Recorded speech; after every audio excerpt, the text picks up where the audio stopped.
What I want to talk about is identity as such. And in particular, I want to talk about self-sovereign identity and how we have implemented a system of self-sovereign identity. This is very important for the fintech sector because identity is very important for the for authenticating users. And there are many different ways. In India, we have India Stack and other based identity proofs, and that's what is used mostly, but that's not a self-sovereign identity. So let's see what self-sovereign identity is all about. So I want to talk about what is self-sovereign identity, how we can do KYC using self-sovereign identity, and some use cases. And if time permits, I will talk about how this same idea is quite global. So what is self-sovereign identity? So self-sovereign identity, as opposed to identity like Aadhaar, where all the data, the biometry and personal data is actually at a third-party server at the UIDAI server data centers, and therefore any kind of breach in that server would actually create problem for your personal information as well as your biometry, and that's a big problem with the identity. Second problem we face is that many places who ask us for our identity, we normally give a copy of our Aadhaar card or printout of our Aadhaar card. And what that means is that that can be misused by somebody who is actually going to receive it and not storing it according to the laws and according to the proper usage of personal information.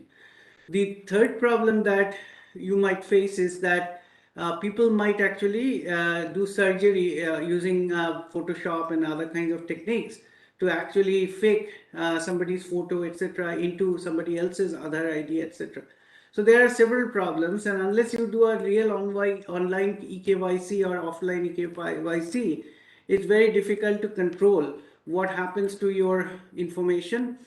Whereas in a self-sovereign identity, the user has full sovereign control on that particular data, his identity data.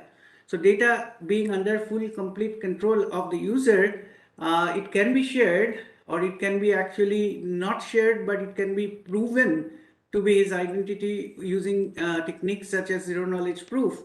But the same cannot be forwarded for misuse to another place.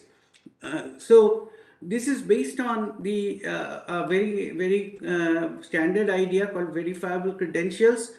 So verifiable credentials basically are based on cryptographic technique, public key cryptography, whereas every piece of data in the identity document is individually digitally signed by the issuer of the identity, and therefore not only can you actually prove that your identity is what the issuer has given you, but also and it has not been tampered with, but also you can selectively disclose your part of your identity. For example, if you only need to prove your age, that you're a senior citizen or you're above 18, etc., you can do that without having to reveal any other information on your identity.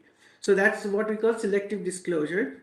And this identity data is stored in an encrypted form in a digital wallet.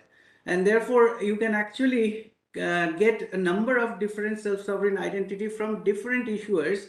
And I will show you example. And then you will see that how this digital wallet can enable proof of your identity without having to give up your data. So the idea is based on blockchain technology. So here is the more overall architecture. So normally an identity issuer such as UIDAI, it could be a driving license office, it could be your voter ID card office, or your bank, or any kind of issuer would actually first register their identity schemas. The identity has a special data format, or what kind of fields are there in the identity. So all that stuff, and its public key on our blockchain. It's a public permission blockchain. This blockchain is governed by a number of different organizations. Currently, IIT Kanpur, IIT Allahabad, NIT Rourkela, and IDRBT, etc. But it will be actually extended. The governance model for this blockchain will be extended to large number of organizations so as to provide better security to this blockchain. Now, after it has registered its schema and identity schema and the public key, then it will actually issue the credential by signing every piece of data in the identity document using its private key, and the holder will receive that in their mobile wallet. Now, there would be a bootstrapping process that the holder has to first prove who he is before he is enabled to get an identity. For that, they can use online eKYC or offline eKYC of Aadhaar, or any other method for doing the identity. And then after that, all other identities will be bootstrapped from there. Now, let's say this holder then goes to a verifier, an organization where he has to prove his identity. Then a verifier will request a proof of identity to this person. Its wallet will receive the message and request his consent. And then once he consents, then the identity will be, the signed identity will be revealed to the verifier. Verifier can then look up the public key and the schema of the organization that issued the identity and then use that to verify the identity and that it has not been tampered with or anything has happened. So verifiable credential, I will not go through the entire slide, but verifiable credential is an open standard developed by the Worldwide Web Consortium. So our wallet and our technology is interoperable with that. You can actually create verifiable credential out of Aadhaar. You can create verifiable credential out of PAN card authority, driving license authority, or voter ID card, or even COVID vaccination certificate. Banks can issue their passbooks as verifiable credential because we often need the passbook to prove our bank account information with our employer, etc. Colleges can give their ID card, and colleges can also give degrees. So in fact, we have actually issued degrees with for IIT Kanpur, IGNU, and NIT Rourkela, IIT Indore, and very soon we'll be also giving degrees to 2 lakh students in AKTU. For IGNU, it was about I think 65,000 students. So you can see that this is a very useful technology through which the verification of the degree, verification of your identity does not require the verifier to go back to the organization that issued the identity or issued the document and then ask them about the authenticity of the document, because the authenticity of the document is proven cryptographically by the wallet itself.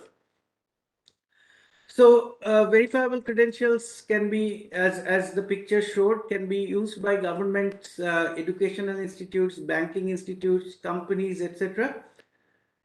You can also have Aadhaar as a verifiable credential. We have talked to the UIDAI authority, and we know a way to actually do this using Aadhaar's offline KYC technique, which I'll not talk about here, but you can actually bootstrap Aadhaar identity, not exactly like a verifiable credential, but a whole credential through this technology. So we want to show you how you can do KYC using SSI, right? So currently our KYC methods are about 5.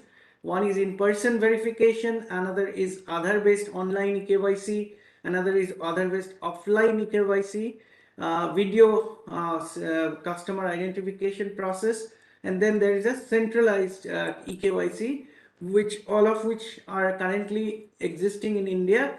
But self-sovereign identity will be quite different, and we already explained this to you. So let's look at a journey, a sample journey. So Vidya is actually applying for Aadhaar as a verifiable credential, or she can get it through offline KYC portal of Aadhaar and get that in the digital wallet. So now she has an Aadhaar eKYC done and has a corresponding verifiable credential. Now, if he wants to do online eKYC and obtain the verifiable credential, then UIDAI has to enable it. So right now UIDAI does not have that facility. So offline eKYC is the way to do the verifiable credential in the form in the Aadhaar of Aadhaar. So it's now a credential in her digital wallet. Now let's say she wants to go for applying for her degree from IIT Kanpur, and currently IIT Kanpur provides degree in this form. So we are able to, she will be able to do that once she proves who she is, and for that she will use the Aadhaar eKYC that she got as a verifiable credential. So now she will use that to prove her identity to IIT Kanpur. IIT Kanpur will issue her degree as a verifiable credential, which becomes a second credential in her digital wallet. Now she goes and applies for a job. The job company will actually want to know what she is, what degree she has, so and what identity she has. So she will use her other identity as well as her degree verifiable credential to prove those to the company. And let's say company gives her a job offer, and since she will need the job offer for loans and getting rental, etc., so she will be using this, she will be receiving this as a verifiable credential. Then she goes to the bank and apply for a credit card.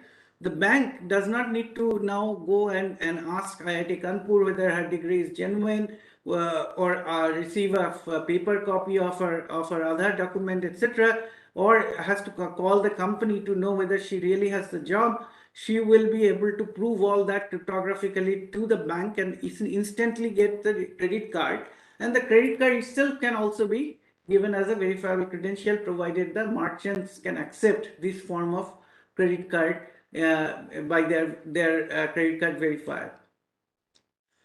So SSI ecosystem has multiple features. It has digital wallets. It has a selective disclosure that I may not want to disclose everything. Like in another document, I have father's name, I have multiple different other information which I may not need to give to somebody to prove my identity. I just want to prove that this is really who I am. In that case, I can do selective disclosure. I can only give those parts of, since every piece of information is individually signed, therefore I can actually do this. Non-transferable proofs, the proofs that the verifier gets from the wallet are non-transferable. It's designed to be non-transferable. So if it is replayed to another party, the another party will not be able to verify it.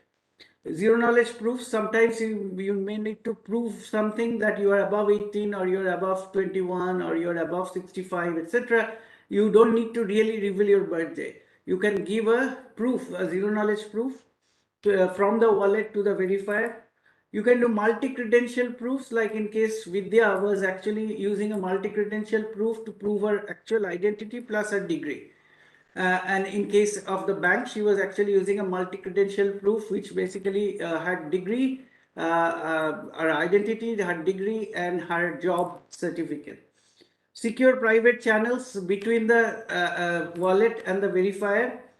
There are other things that have derived benefits, like autofill of forms, passwordless login, etc. And then there is a reduced correlation because since every time you verify your identity, it's not touching the server of Aadhaar or something. Nobody can correlate all your activities where every time you do a verification. Data minimization, there is very little data that is being transferred from the user to somebody else. So it will reduce the identity frauds because nobody is getting a transferable identity. The identity cannot be then replayed to a third party. Fewer obligations for the verifier, and instant verification of the documents, and there is also data security. So these are the benefits. One last thing, I am running out of time, so one last thing I want to show is a video where we'll show how this can also enable other benefits such as passwordless login. So I'll just want to play a video here.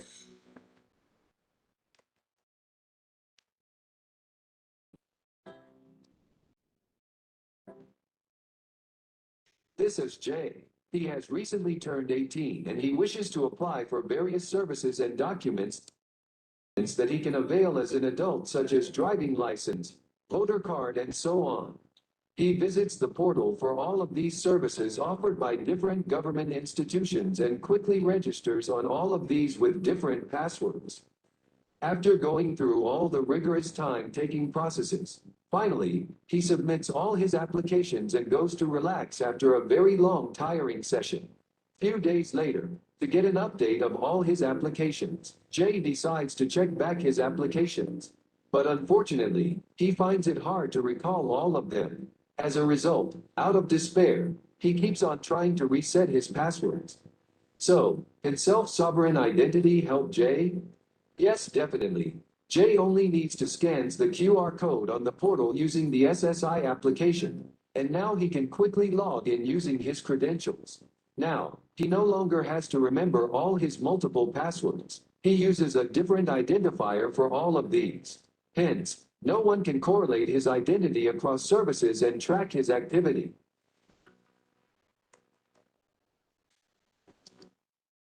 And this is what the experience is like on our on the app.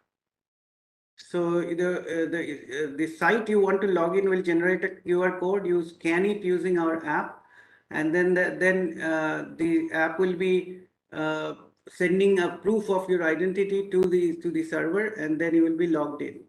So I will stop here because I think I have run out of time. So if there is time, I'll like to take questions, and otherwise, I hope that I made some sense of what self-sovereign identity is all about and how we have implemented it.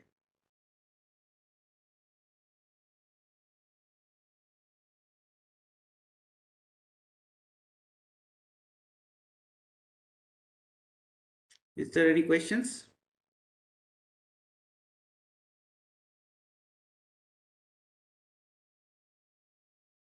Thank you, sir, for such an enlightening session, for sharing your knowledge with us, which is going to be really helpful for all our attendees. And I think we have got a few questions. You can just check the chat box section. Okay. Yeah. Do you want me to read it for you? Yeah, because I don't seem to have access to the chat box. Doesn't Okay, you show just up. type the chat. You just click on the chat icon. So I'll just read it for you, not a Yeah, problem. please. Yeah. Okay, so who accesses the end-to-end encrypted data? Well, there are many ways to do this. So the end-to-end encrypted data is currently, it goes from the wallet to the verifier, and the verifier has to check using the public key of the issuer, check the authenticity of the data. After that, this data is not very useful. Once authenticity has been proven, the data is no longer useful. But there are new ways of doing zero knowledge proof in which this data can also be made available under certain legal provisions to law enforcement. There are DKP techniques for doing that, which currently we haven't implemented. Okay, fair enough. So moving on to the next question, it is, what are the softwares of AI and ML used in fintech? Please briefly explain how do they work? So I didn't talk about AI and ML in this talk because I wanted to talk about the identity part. But as you know that banks have been using ML techniques, machine learning techniques for fraud detection for a long time, right? So I think that is something that I have seen obviously is very good for fintech. The other place where I have seen is the risk assessment of customer loan applications, right? So you might collect data. I know of small fintech companies who are actually assessing the customer's profile, risk profile, from other data that they collect from various agencies regarding a particular neighborhood, regarding even a particular person based on surveys, and then they use AI techniques for knowing what is the risk of giving loans to them. There are also AI and machine learning techniques used, for example, in detecting whether a particular application, particular transaction is fraudulent or not. Like we have done work on blockchain transactions, which are whether they are fraudulent, whether that's a scam, or that's a phishing, or that's some kind of a gambling transactions and so on. So as Web 3.0 gets integrated with fintech, there we'll see a lot more applications of those. So we're getting a lot many questions since your topic was like pretty engaging, and I of course witnessed for myself that whatever knowledge you're sharing, it is through your experience. And with this, we'll take one more, and that'll be the last question. Okay. And let me read that for you. How do AI and ML work together in a balanced way to support fintech? So that's that balanced in AI and ML is a big research question as well as a policy question. Like for example, fairness of AI. When you are using AI algorithms to select people to give loans to, or people to actually onboard people, etc., AI ML might learn to discriminate, right? So there are many questions around this. This is something that researchers around the world are, and policymakers, they are all concerned about and worried about.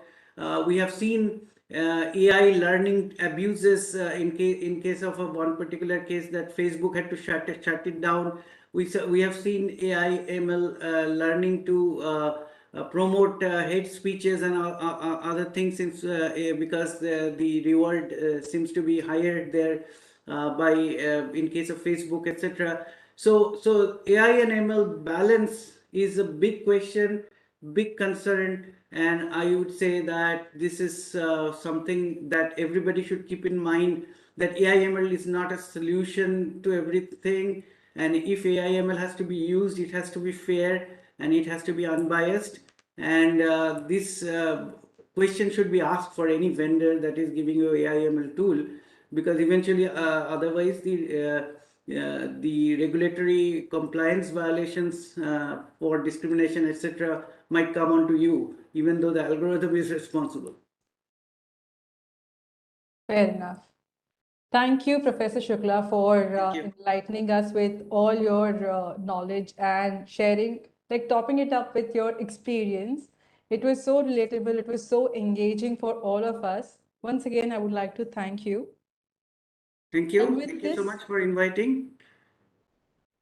And with this, we would like to bring this session to an end. And once again, let's thank our esteemed speaker.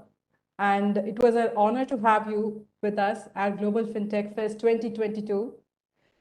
Coming to the end, we would also like to thank our partners, Team Partner WhatsApp, co-powered by Amazon Pay, Spend Management Partner Encash, in association with Perfios, Payments Partner Cash-Free Payments, CEO's Dinner Partner HSBC, Communications Partner Caldea, Banking Partner Standard Chartered Bank, Diamond Partner PayU, AWS, Kia.ai Infrasoft, Paytm, Networking Partner Buddy Loans. So we'll resume in some time again for the next session. Once again, thank you, sir, and thank you all our attendees for being a part of this session.